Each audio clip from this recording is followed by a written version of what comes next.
And welcome back, guys. I did it. I confess. I'm guilty. I purchased the Sony A6700. I was going to say 67,000. Now, I purchased this camera with two lenses. The 11mm f1.8 that you see over here, the first lens that got me interested in the Sony APS-C line, and to my surprise, the 16-55 f2.8 that you see over here. I'll explain the surprise later. Now, before we talk about anything else, first of all, I'm not switching to Sony. I will have two different systems that I will try to manage to have together, because if you follow this channel, you know I'm a hardcore Fuji user. I'm not planning on switching anytime soon.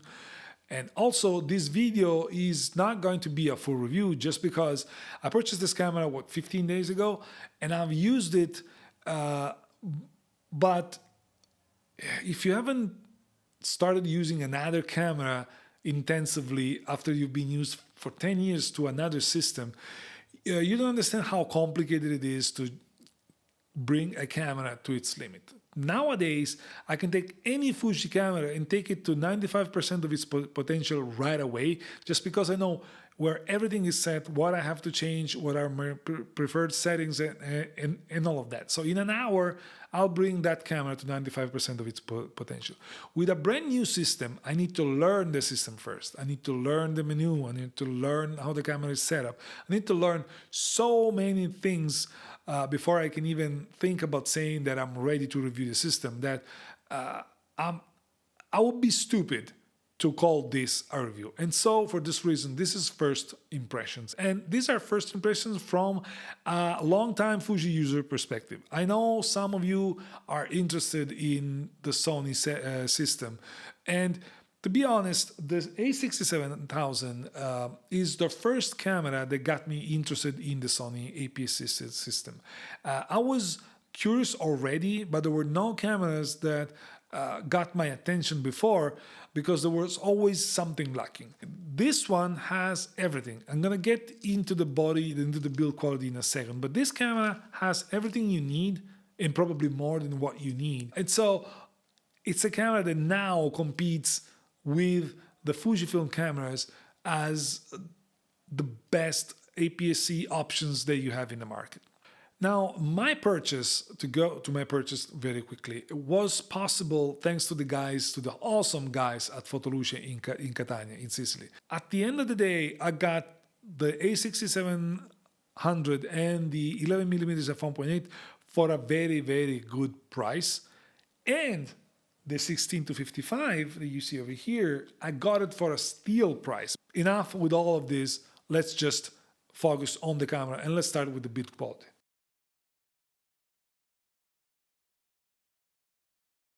Now, from a build quality standpoint, this camera is a little brick you see over here. It's very squared, but it's solid. It's well built. It's got a stabilized sensor. It's got a new sensor that is the same sensor that is used in the FX30, a cinema camera. And it's got everything that you can possibly need. It's got a lot of dials front here. You see over here, front, back, over here. It's got this rotating dial over here. It's got plenty of custom dials and functions. It's got these very clever concentric dials here. The one on top is your PASM dial with 3 customizable setups. And the other one here is your photo, video, slow and quick dial. Now, I find this to be very intelligent, very clever, because what happens usually is that when you're using it as a hybrid camera, what you're doing usually goes with similar settings between photos and videos. And what you're doing in video is usually paired with the same thing in photos. What I mean is, you're vlogging outside in the woods, in the mountains, whatever it is. usually when you're in that setup in your vlogging, you got your settings. So you store them in the custom number one. Now, if you switch, since the custom setting has separated between photos and videos, if you want to take, if you're in an environment like that and you're doing vlogging outside, typically you're going to shoot landscape pictures. So usually you have a setting that is for landscapes. So you can save your vlogging outside setup on number one for video, and your vlogging and your landscape setup in custom number one for photos. And what you're gonna end up doing is you just flick this switch over here, and you go from this one over here, you go from photo to video with your preset, and you don't have to think about anything. Similarly, if you're doing it on interior, you're moving into interior, you just switch to 2, and you have in 2, you have your video settings, which probably have higher ISO, less colorful images, different white balance. But if you do that for video, chances are you're gonna change the same setting or similar to photos. So you save in number 2 for photos your interiors, and then whenever you're in number 2, you switch between photos and video without thinking about it. It's easier to do than it is to explain, but it's a very clever way of doing things. I forgot to mention that all the connections are on the left side with separated doors.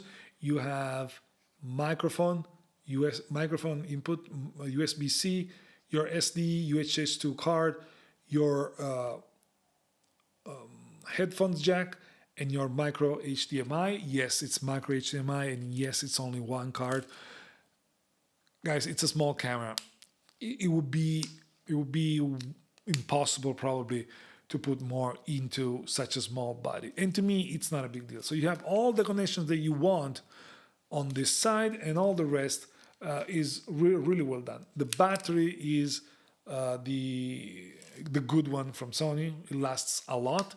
I believe the Fuji one in the XS20 lasts a little bit more, but I didn't compare them directly, and who cares? They both last so long that it doesn't really matter.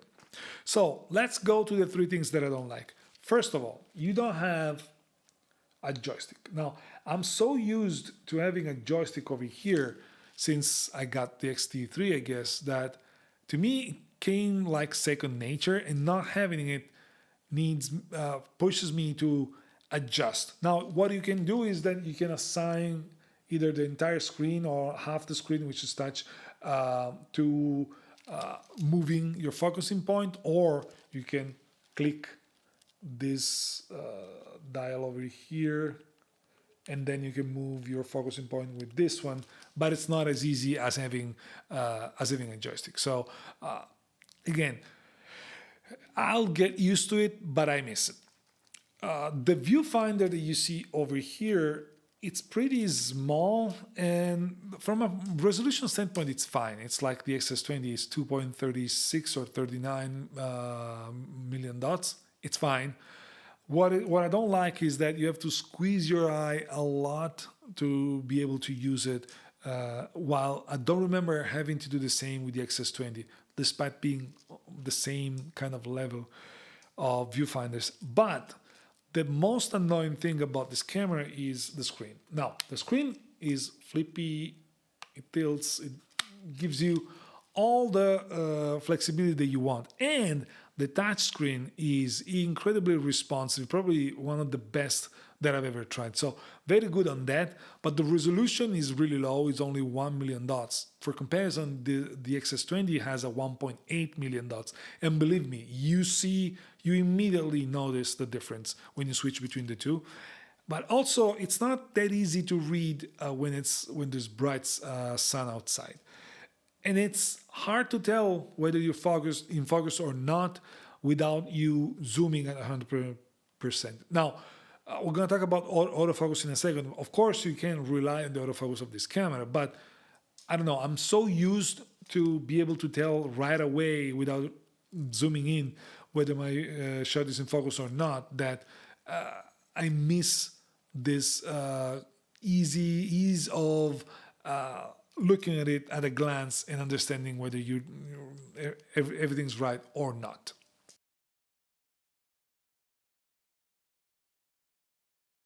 Any camera today has complicated menus just because they're so powerful and they're so flexible that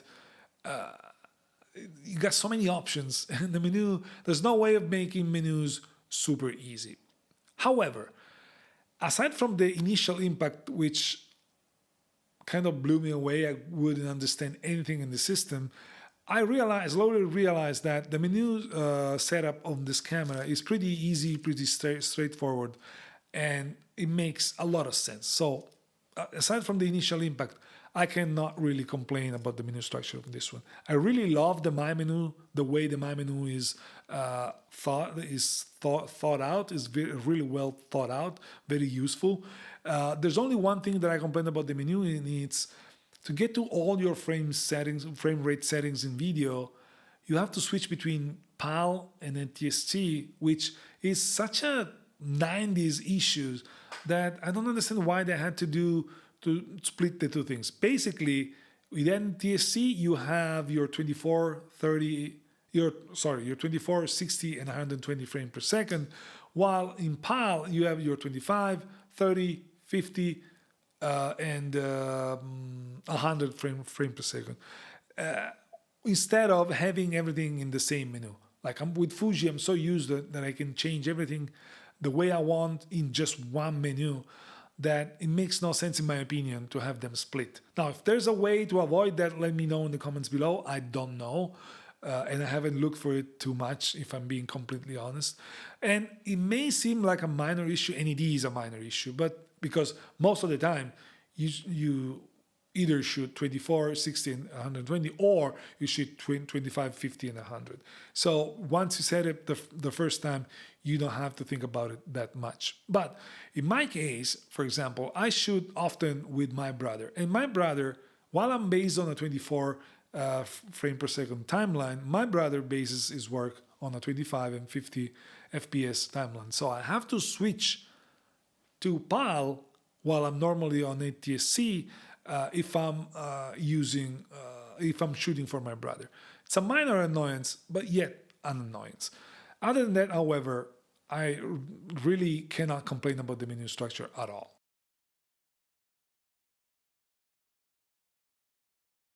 Now I'll touch very briefly on the autofocus because I'm still learning the way the autofocus on the Sony works, and I realized that the autofocus is super sticky. That's like the tracking is very sticky. But coming from Fuji, I need to adjust my brain on how what the best settings are, and I'm not there yet. So very quickly, the autofocus is quick, is silent, and it's very accurate. I did not have any real issue with it unless I selected the wrong setting, which is my fault, it's not the camera fault.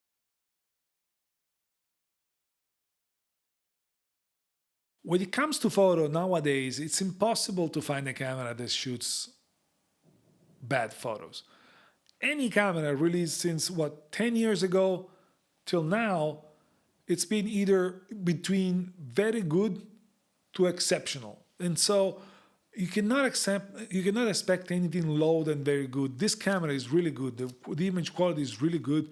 It all comes down to high ISO capabilities, a little bit more dynamic range, but in general, the picture that you get out of this camera are really good. I have to get used to the Sony colors.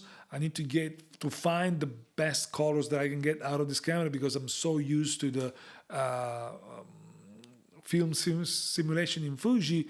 But other than that, from a photo perspective, you can't go wrong. This camera does really, really good.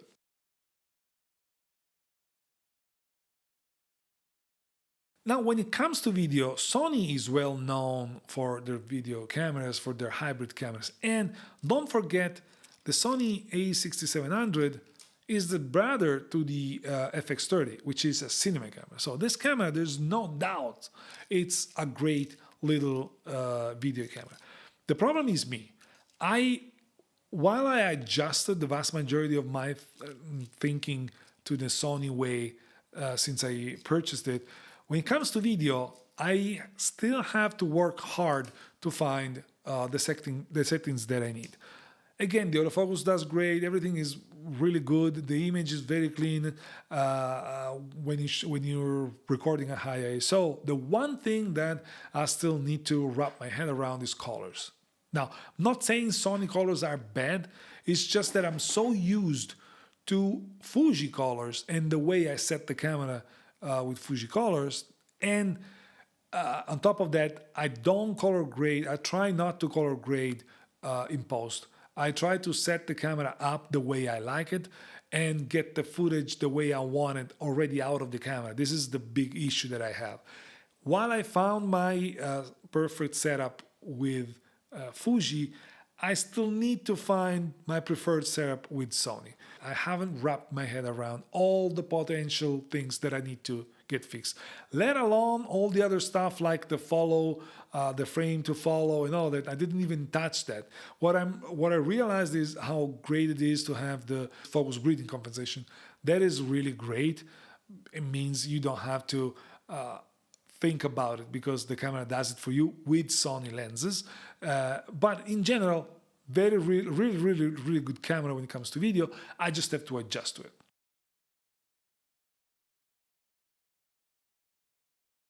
The camera can be as good as you want, but if it doesn't have good lenses, it's worthless. Now, the two lenses that I selected, as I mentioned before, is the 11 f1.8 that you see over here, which is plasticky, but it's super lightweight. It's 1.8.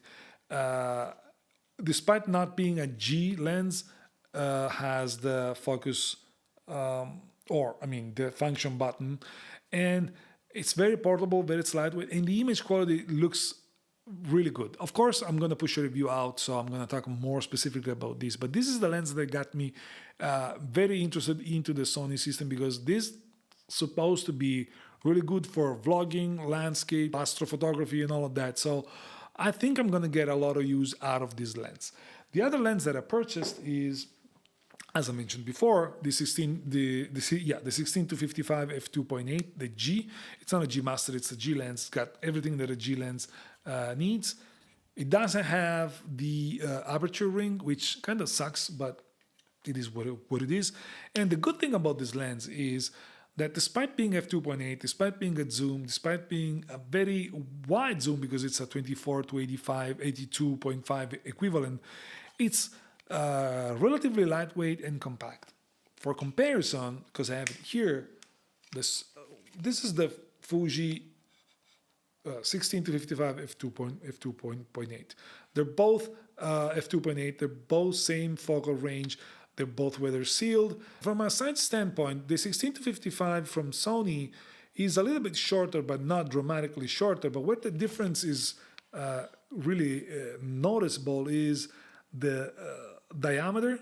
The Sony has a 67 millimeters filter on the front. The Fuji has a 77, and the Fuji is quite a bit fatter than the Sony, and more than anything, the weight. The Sony weighs almost 200 grams less than the Fuji. Now, granted, the Fuji is built like a tank. It's all metal. The Sony feels a little bit more plasticky, and so there's an explanation for the weight. But at the end of the day, if you have to lug these things around, the setup that I now have is super lightweight and super easy to carry around. The 11, you don't even have to think about it. I mean, it disappears in my hand basically. And so you can, even if you don't know if you're going to need it or not, you just throw it in the bag and bring it over just because who cares? Who cares? It's so small and lightweight that you may use it, you have it. So that's what brought me into this. So in general, the image quality that I'm getting from these lenses is really good. I mean, seems to be really good. And for sure, I will push out specific reviews for each one of those. I will compare to the Fujifilm counterparts if there are one, like the 11 doesn't have one. And I'll definitely expand on those, but I wanted to tell you what I think about them.